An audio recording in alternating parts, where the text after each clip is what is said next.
Kabanata 1721. Ang babaeng nakaputi, si Leyley Pepol, ay pinalaki ang kanyang magagandang mata sa labis na hindi makapaniwala, ang kanyang mukha ay nagpapakita ng lubos na pagkabigla. Hindi niya kailanman naisip na si Sebastian ay may ganitong makapangyarihang artifact na kayang pumatay ng ice serpent nang walang kahirap-hirap. Sino ka? Tanong ni Leyley habang bahagyang nanginginig ang kanyang boses. Nandito lang ako para mangolekta ng mga halamang gamot, yun lang, sagot ni Sebastian habang walang magawa na nagbubuntong hininga. Talaga bang matutulungan mo ako? Tanong niya nang may pag-aalinlangan. Siguro. Kung hindi ito mag-work, mag-iisip tayo ng iba, sabi ni Sebastian. Idinagdag niya, maniwala ka man o hindi, gusto ko lang talagang makatulong sa'yo. Ang makita kang nasa ganitong sakit ay. Bago pa siya makapagsalita, lalo pang pumuti ang mukha ni Leyley. Hinawakan niya ng mahigpit ang kanyang dibdib, at ang kanyang marupok na katawan ay nanginginig ng hindi mapigilan. Ang lamig-lamig ko. Bulong niya. Sebastian ay umiling ng walang magawa, iniisip sa sarili, ano bang silbi ng labanan pa ito? Sa puntong ito, bakit pa magpanggap na isang banal na tao? Hayaan mo lang akong yakapin ka, at lahat ng problema mo ay masosolusyonan, naisip niya, kahit na itinago niya ang isip na iyon sa sarili. Alam niyang hindi papayagan ng kanyang map ride na kalikasan iyon, malamang pipiliin niyang mamatay kaysa mahawakan. Kung talagang matutulungan mo ako, labis akong magpapahalaga. Pero kung mayroon kang kahit kaunting balak na hindi ako igalang, papatayin kita. Malamig na sinabi ni Leyley, itinaas ang kanyang baba ng may pagtutol habang diretsyo siyang nakatingin kay Sebastian. Huwag kang mag-alala. Wala akong interes sa'yo, sagot ni Sebastian ng patag at malamig na tono. Tumingin si Sebastian kay Leyley. Ang malamig na enerhiya ng ice serpent ay pumasok sa kanyang katawan, at ngayon ang nakakatakot na enerhiya na iyon ay dumadaloy sa kanyang mga meridian na parang isang malupit na baha. Ito ay nagwawala ng walang kontrol sa kanyang katawan, banta na ay freeze kahit ang kanyang pinakapayak na bahagi. Umasa tayo na ang aktibong enerhiyang ito ay makakatulong upang mapagan ang iyong kasalukuyang kalagayan, sabi ni Sebastian na may bahid ng kalungkutan. Hindi na nag-atubili si Sebastian.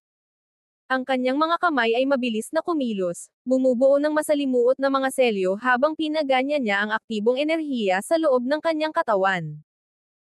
Isang mahina at gintong liwanag ang nagningning mula sa kanya, at ang enerhiya ay nagtipon-tipon sa isang mainit, nagniningning na esfere sa kanyang mga palad. Dahan-dahan siyang lumapit kay Leyley. Siya ay umatras ng instinctively, at ang kanyang nag-aalanganing mga mata ay puno ng pag-iingat. Humalaklak ng bahagya si Sebastian. Huwag kang gagalaw. Kung muling mag-alaw ka, iiwan kita sa iyong kapalaran. Kinagat ni Leyley ang kanyang labi at nag-atubiling huminto, ang kanyang katawan ay naging matigas sa hindi komportable.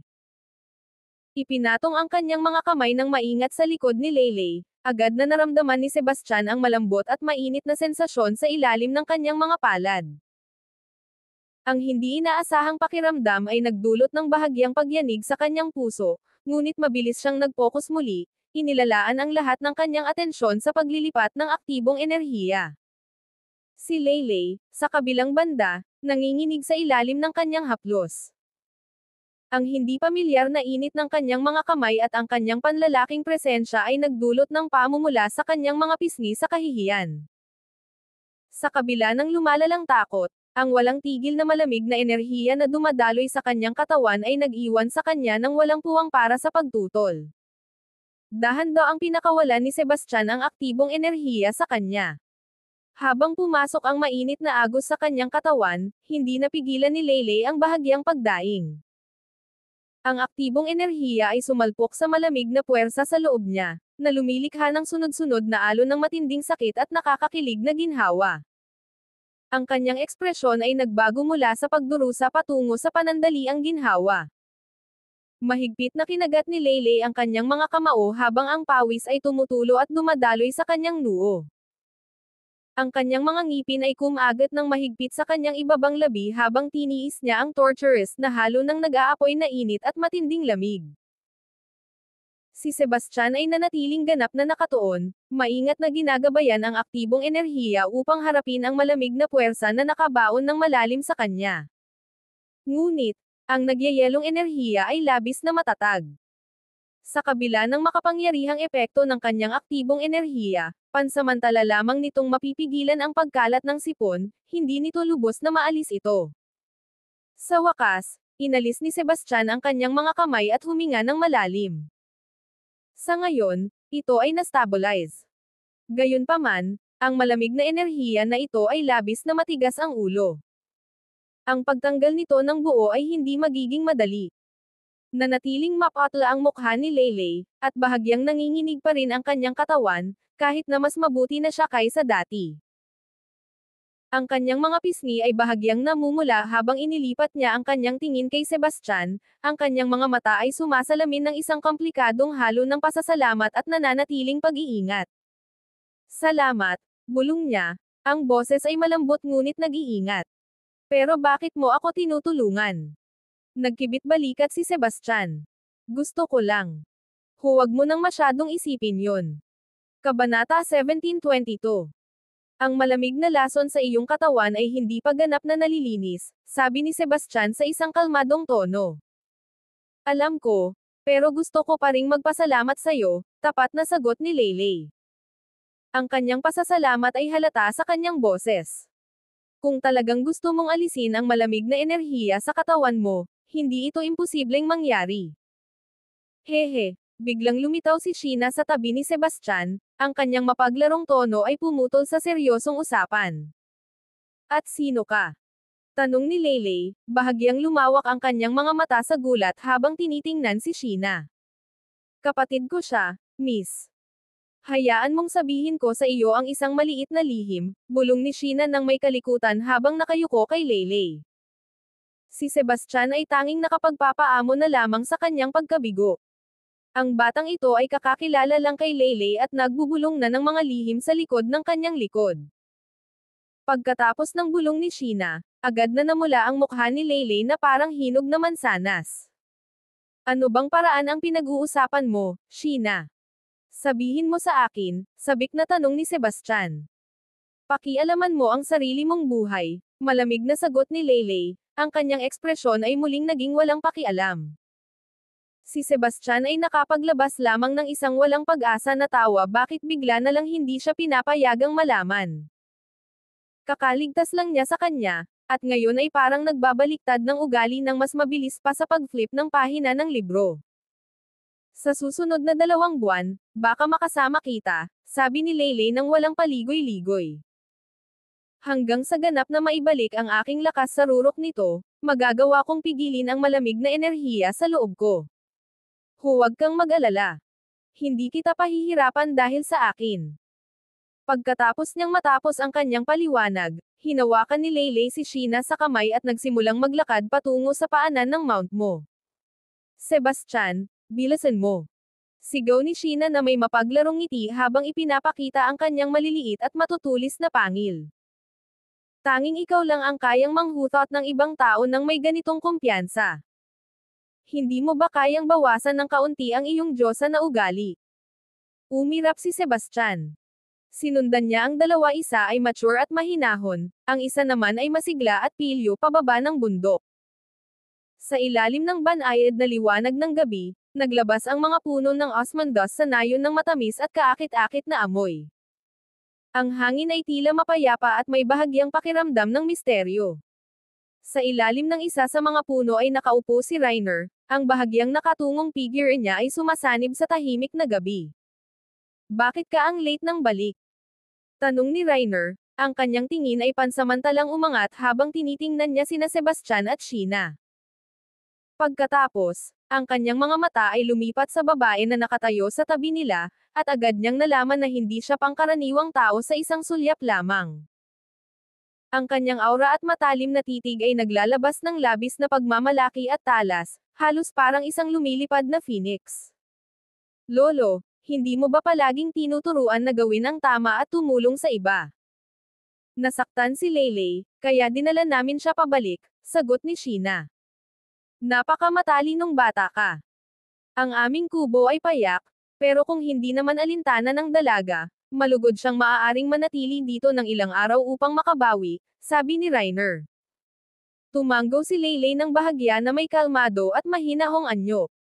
Mayroon pang bahid ng likas na karapatan na tila nararapat lamang natanggapin ang ganitong kabutihang loob.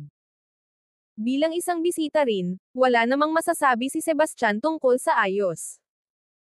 Hayaan mong dalhin kita sa kwarto mo, Leylay, masayang chirp ni Sheena habang tumatalon na puno ng inosenteng kasiyahan, na para bang ang mundo ay puno lamang ng saya. Ang babaeng ito ay hindi simpleng tao, bulong ni Reiner ng tahimik. Parang hindi siya nababagay sa lugar na ito. Siguradong may sugat siya. Tanging ang aking aktibong enerhiya lamang ang makakatulong na mapigilan ang kanyang kondisyon, pero hindi ito sapat upang magpagaling sa kanya, sagot ni Sebastian habang nanginginig ang kanyang ulo. Kung kahit ang iyong aktibong enerhiya ay hindi ito masolusyonan, tiyak na siya ay malubhang nasugatan, sabi ni Reiner ng mapag-isip, isinara ang kanyang mga mata sa malalim na pagninilay. Ang kanyang ekspresyon ay naging mabigat sa pag-aalala. Kinabukasan ng umaga, mahimbing na natutulog si Sebastian nang bigla siyang magising sa ingay ng kaguluhan sa labas. Reiner, nasaan siya? Ibigay mo siya sa akin, o kung hindi sige, sabihin na lang nating hindi natatagal ang lugar mo. Si Alan Braun, nakasuot ng marangyang balabal at nag-aanyong mayabang, ay nakatayo sa harap ni Reiner na may mapanlate ng ngiti. Sinabi ko na sayo. Siya ang bisita ko, hindi alipin na pwede mong utusan. Lumayas ka dito, o hindi ako magdadalawang isip. Ano, hindi ba tinuruan ng ama mo kung paano igalang ang mga nakatatanda? Nagalit na sabi ni Reiner, at ang kanyang boses ay puno ng galit. Kung ganon, huwag mo akong sisihin sa susunod na mangyayari, Reiner. Sabi ni Ala. Kabanata 1723. Parang pinili ni Benten, ang matandang hanggal, na manahimik. Kung hindi nga niya mapigilan ang sarili niyang anak, paano pa niya aasahang pamahalaan ang Golden Oaks Village? Bilang isang pinuno ng nayon, talagang nakakabigo ang kanyang pagganap, malamig na sinabi ni Reiner. Wala kang karapatang batikyusan ang tatay ko. Ngayon, dadalhin ko siya kahit ano paman. At kung ayaw mong ibigay siya, okay lang pero hayaan mong sumama si Sheena sa akin ng ilang araw. Haha. Ang cute at napakamaalaga ng batang iyon. Gusto ko siya, sabi ni Alian na may walang pakialam na tawa, na walang respeto kay Reiner. Sa likuran niya ay may 5 individual. Sila ay lahat mga cultivator ng Holy Lord Realm sa gitnang yugto o mas mataas pa, malinaw na mga disipulo ng Alpha Sect. Turuan kita ng leksyong hindi natutunan ng iyong ama. Ang Golden Oaks Village ay hindi lugar kung saan maaari kang magwala, ikaw walang batas na bata. Tulad ng iyong walang silbi, kasuklam-suklam na ama, wala kang ibang silbi kundi maging pangit sa mata, sigaw ni Reiner sa galit. Hawak ang kanyang napakagandang espiritual na artepakto, sumugod siya at in-swing ito ng diretso kay Alan. Nanginginig ang katawan ni Alan, at naging seryoso ang kanyang ekspresyon. Si Reiner ay nasa huling yugto ng Holy Lord Realm, habang si Alan ay nasa gitnang yugto lamang. May malinaw na agwat sa kapangyarihan. Gayunpaman, si Alan ay isang disipulo ng Alpha Sect, may hawak na espesyal na sibat na artifact, at may suporta ng 5 makapangyarihang kasama. Ang laban na ito ay hindi lamang tungkol sa kay-abangan, ito ay isang pagkakataon na matagal nang hinihintay ni Alan. Nais niyang tiyakin na hindi na makakalabas ng buhay si Reiner sa Golden Oaks Village. Palaging gustong alisin ni Alan si Reiner ngunit kulang siya sa tamang dahilan. Sa pagkakataong ito, natagpuan niya ang perpektong dahilan at hindi niya ito palalagpasin. Sa loob ng maraming taon, ang kanyang ama, si Benten Braun, ang pinuno ng nayon, ay pinabagsak at pinuna ni Reiner. Matagal nang nagtataglay ng sama ng loob si Alan sa matanda, at ngayon ay balak na niyang ayusin ang lahat gamit ang pagkakataong ito. Ang sagupaan sa pagitan ni Reiner at Alan ay mabilis na nakakuha ng atensyon ng mga tao, ngunit kapansin-pansin na wala si Benten. Ang kanyang kawalan ay malinaw na ebidensya na tahimik na inaprubahan o kahit na inorganisa ni Benten ang mga aksyon ng kanyang anak, na nagdulot ng pagtatalo na ito. Umalis ka sa daan ko. Sigaw ni Olati sa isang swing ng kanyang sibat, isang matinding hangin ang dumaan sa hangin, pinilit si Reiner na umatras. Ang pag-atake ay nagpadapa kay Reiner. Isang espesyal na artifact. Pumatla ang mukha ni Reiner, at natambo siya habang sinisikap na magpakatatag. Isang espesyal na artifact, at sapat na iyon para matakot ang isang matandang bungo tulad mo. Haha. Ang hina talagang nakakatawa ka. Pang-asar ni Alan, ang boses niya ay puno ng paghamak habang tinitingnan si Reiner. Kahit na may espesyal kang artifact, ano naman? Akala mo ba natatakot sa'yo ang matandang ito? Sigaw ni Reiner, na walang senyales ng pag-atres habang muling sinugod si Alan. Ang dalawa ay nagbanggaan ng matindi. Ang kanilang mga figure ay mabilis na naglalaban sa isang labanan na pumukaw sa lahat ng Golden Ox Village. Malinaw na ngayon na wala talagang balak si Benten na lumabas, iniwan ang lahat ng resolusyon sa kanyang anak. Pinilit ni Reiner ang kanyang atake ng walang tigil, ngunit napatunayan ni Alan na siya ay isang matinding kalaban habang hawak niya ang kanyang makapangyarihang espesyal na sibat. Sa napakalakas na kapangyarihan ng sandata, unti-unting nahulog si Reiner sa kawalan ng kalamangan. Hindi na siya magtatagal, tahimik na komento ni Leyley habang nakatayo siya sa likod ni Sebastian. Mukhang kumpiyansa siya, alam na alam niyang may kakayahan si Sebastian na baguhin ang takbo ng laban. Sebastian, ano ang dapat nating gawin? Please, mag-isip ka ng solusyon. Pakiusap ni Sheena. Ang kanyang mukha ay puno ng pag-aalala. Huwag kang mag-alala. Basta nandito ako, magiging maayos si Ginoong Bron, pangako ni Sebastian habang mahinang pinapadapo ang kanyang noo.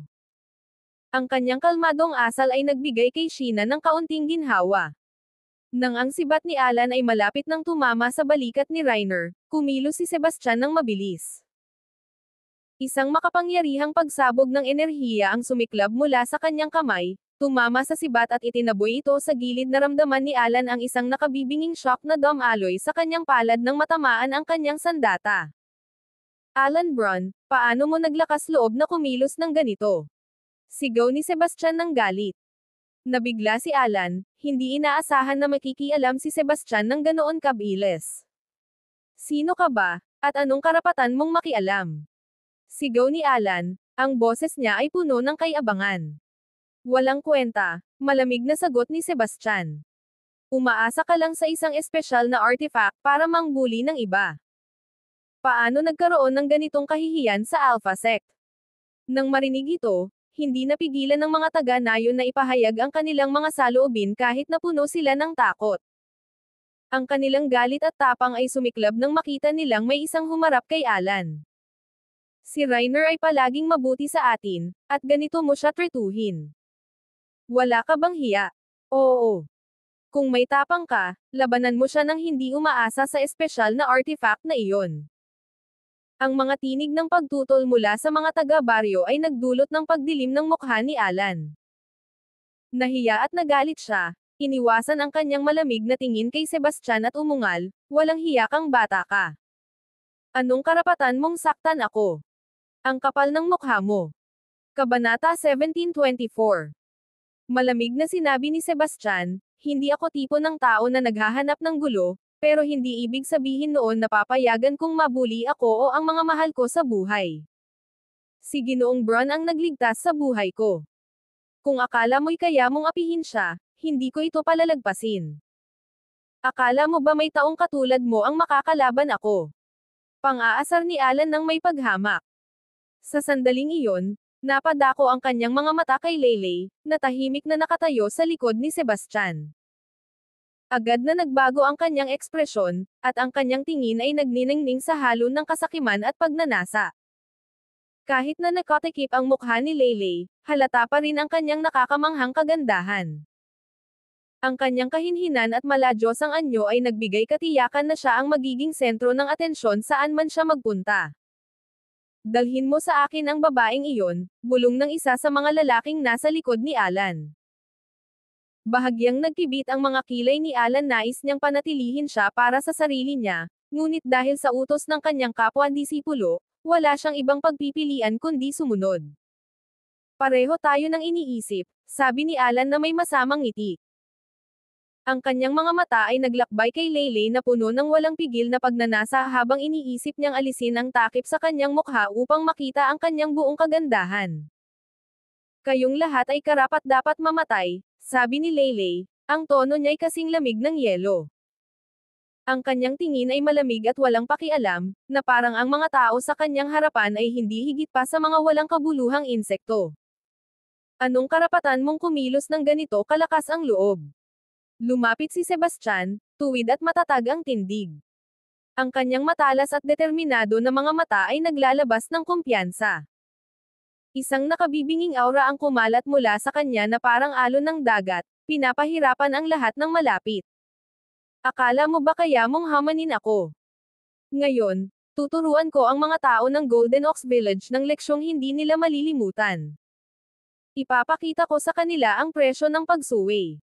Si Reiner ay mamamatay, hindi ka makakalabas dito ng buhay, at ang dalawang babaeng ito ay magiging akin. Ang mukha ni Alan ay puno ng puot, ngunit sa kaloob-looban, ang makapangyarihang presensya ni Sebastian ay nagdulot sa kanya ng pagkabahala. Gayunpaman, pinilit niyang panatilihin ang isang anyo ng kumpiyansa, ayaw aminin na nagsimula na siyang magduda sa kanyang madaling tagumpay. Para sa kanya, ang pagtalo kay Sebastian ay dapat na kasing dali ng pag-ani ng prutas mula sa mababang sanga. Mayabang ka at walang alam. Kamatayan ang nararapat sa'yo, sabi ni Leylay na may malamig na ekspresyon. Alam na alam niya ang napakalakas na lakas ni Sebastian at alam niyang hindi kayang tapatan ng mga lalaking ito siya. Talaga. Ang labis na pagpapahalaga sa sarili niya karapat-dapat siyang mamatay, dagdag ni Sebastian. Ang kanyang asal ay kalmado ngunit may kasamang nakakatakot na tindi isang matalim, halos nahahawakan na pagnanais na pumatay ang nagsimulang kumalat mula sa kanya, nagpadala ng alon ng hindi komportable sa hangin. Ang kanyang hindi matitinag na kumpiyansa at walang takot na aura ay nagpatigil sa lahat ng naruroon. Kahit si Reiner, na nawawalan na ng pag-asa, ay nakaramdam ng kaunting ginhawa nang makita niya ang isang sinag ng liwanag sa gitna ng dilim. Gumawa ka ng hakbang. Kung hindi, hindi mo pa alam kung paano ka namatay, sabi ni Sebastian sa isang kalmado, halos walang pakialam na tono. Ang kanyang boses ay malambing ngunit may bigat na tila pumipigil sa kanyang mga kaaway. Mayabang na hanggal. Tanggapin mo ito. Sigaw ni Alan, lumundag sa hangin habang ang kanyang mahabang sibat ay tumusok pasulong, ang landas nito'y matalim at puno ng puot. Si Sebastian ay nakatayo nang hindi gumagalaw, parang nakatanim siya sa lugar. Nang malapit na ang dulo ng sibat sa kanya, bahagya siyang kumilos ng may bilis na halos hindi mapansin, na madaling nakaiwas. Pinalikot ni Alan ang kanyang palso at inikot ang sibat sa isang malawak na arko, humihip ang hangin habang tumatagos ito ng may puwersa. Si Sebastian ay tumalon ng may kagandahan sa hangin, kumilos na parang naglalakad ng walang pakialam. Pagkatapos, lumitaw siya sa likod ni Alan sa isang iglap at naghatid ng tila walang kahirap-hirap na palo gamit ang palad. Nawalan ng balanse si Alan nang hindi siya handa. Nahiya at nagalit, muling sumugod siya. Ang kanyang sibat ay kumikislap ng malamig at nakakatakot na liwanag habang tinutok ito kay Sebastian. Ngumiti ng mayabang si Sebastian at walang pakialam na nahuli ang dulo ng sibat sa pagitan ng dalawang daliri. Sa isang bahagyang pagliko ng kanyang kamay, natagpuan ni Alan na hindi niya maalis ang sandata. Madali lang ta, sabi ni Sebastian nang may paghamak. Ang kanyang anyo ay lumabo sandali bago muling lumitaw sa harap ni Alan. Sa isang malakas na suntok, ang lakas ng hangin mula sa kanyang pag-atake ay nagpadapa kay Alan habang siya'y nahihirapang ipagtanggol ang sarili. Sa itaas nila, ang mga kapwa-disipulo ni Alan ay nanood sa tahimik na pagkabigla.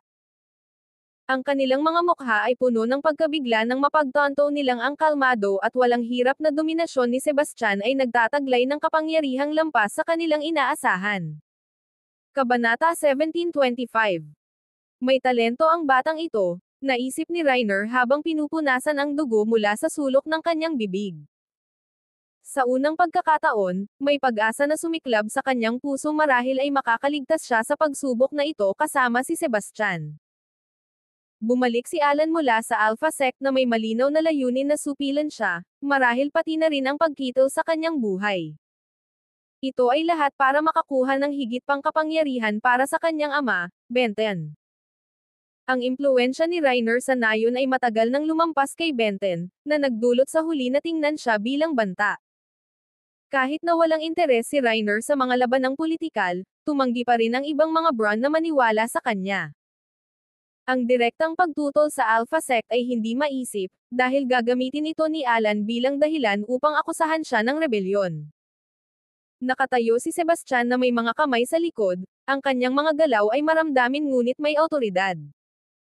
Bawat hakbang ng kanyang Phantom Stride ay umuugong ng napakalaking mahiwagang kapangyarihan, nanginginig ang langit at lupa. Ang ekspresyon ni Alan ay naging malungkot habang tumaas ang matinding takot sa kanyang dibdib. Spectre Spear. Sigaw ni Alan, pinaliligid ang kanyang mahabang sibat gamit ang lahat ng kanyang lakas. Ang sandata ay lumabo, lumilikha ng mga patong ng mga anino na naglalabas ng masamang, nakabibinging enerhiya. Ngunit bago pa man umabot sa buong lakas ang pag-atake, isang mahalagang hakbang ang ginawa ng Phantom Stride ni Sebastian. Ang langit sa itaas ni Alan ay tila gumuho sa ilalim ng isang nakabibinging puwersa, pinipigilan siya sa kanyang pwesto. Ang mga anino ng sibat ay naglaho, na nag-iwan kay Alan na nakatayo ng walang kagalaw-galaw.